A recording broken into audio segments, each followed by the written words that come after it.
Түз эфирде ушул сааттарга алынган өлкө аймагындагы маанилүү жаңылыктардын топтому студияда кызматта Атан Мелисов, саламатсыздарбы.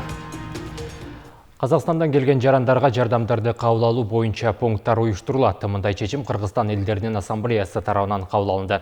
Диаспора башчылары коңшу өлкөдө болгон окуя чагымчылардын аракетинин натыйжасы экенин белгилешти. Кыргызстанга келген балдар, аялдар, улга кайган адамдар дар-дармек, кийим-кече жана башка каражаттарга муктаж.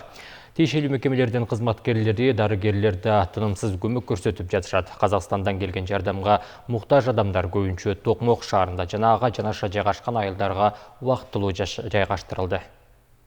Организовать пункты приема благотворительной помощи для тех людей, которые перешли к нам.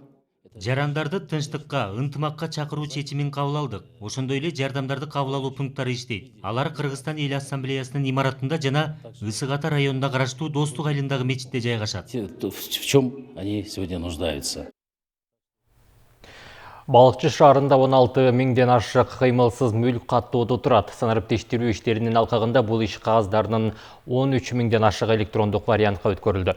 Эми ар бир жаран өзүнө тиешелүү мүлкүн, документтерин кайра каттоо жана башка маалыматтарды тез убакытта эч убарасыз бүтүрө алат. Калган 3 миңге жакын мүлк документтерин жана жыл аягына чейин электрондоштуруу чемделүүдө. Белгилей кетсек, калкты тейлөөнү жакшыртуу үчүн бул кызматка заманбап компьютерлер алынган. Электрондоштуруу тутумуна киргизүүдө мурдагы келтирилген кемчиликтер чыгууда. Бул жагын адистер оңдоп, жакында болсо турган эл каттоого ылайыкташтырылып жатышат.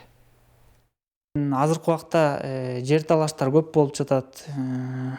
Ошонун алдын алуу максатында ушу кадастр мамлекеттик мекемесинин балыкчы филиалынын өзүнүн жасап жаткан жумуштары ошол картага түшкөндөй болуп, архитектура башкармалыгынын жасап жаткан жумуштары картага түшкөндөй болуп өзүлөрүнүн, муниципалдык менчик башкармалыгынан кайсы жерлер берилип атканы, ушул инвесторлорго ылайыктуу шарттар түзүү максатында ушундай азыр биргеликте иштер жүргүзүлүп атат. Кыргызстандын 11 шаарында экологиялык мониторинг аппараттарын орнотуу пландалууда. Бул тууралуу экологиялык чечимдер институту коомдук фонду билдирди. Маалыматтарга ылайык өлкө боюнча коомдук көзөмөл тармагы түзүлүп, аэровизуал менен биргеликте 11 шаарда, алардын ичинде Кант, Кара-Балта, Чолпон Атанын абасын байкоо салынат. Алынган маалыматтар дүйнөлүк картада көрсөтүлүп, жыл жыйынтыгына кошууга мүмкүн болот. Андан тышкары фонд жер үстүндөгү суунун сапатына байкоо жүргүзөт. Учурда 18 көрсөткүч боюнча иликтеп чыгууга ылайыкташкан жабдуулар бар.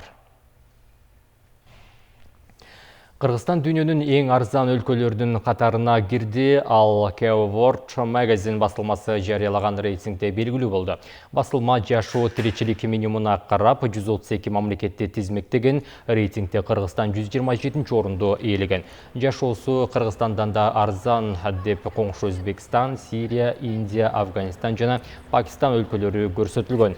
Ал эми эң кымбат мамлекеттердин сап башында Швейцария, Норвегия, Исландия, Япония, Дания, Багам аралы, Люксембург, Израиль, Сингапур жана Түштүк Корея турат. Рейтинг өлкөдөгү турак жайдын ижара акысы, азык-түлүктүн баасы жана калктын сатып алуу мүмкүнчүлүгүнө карап түзүлгөн.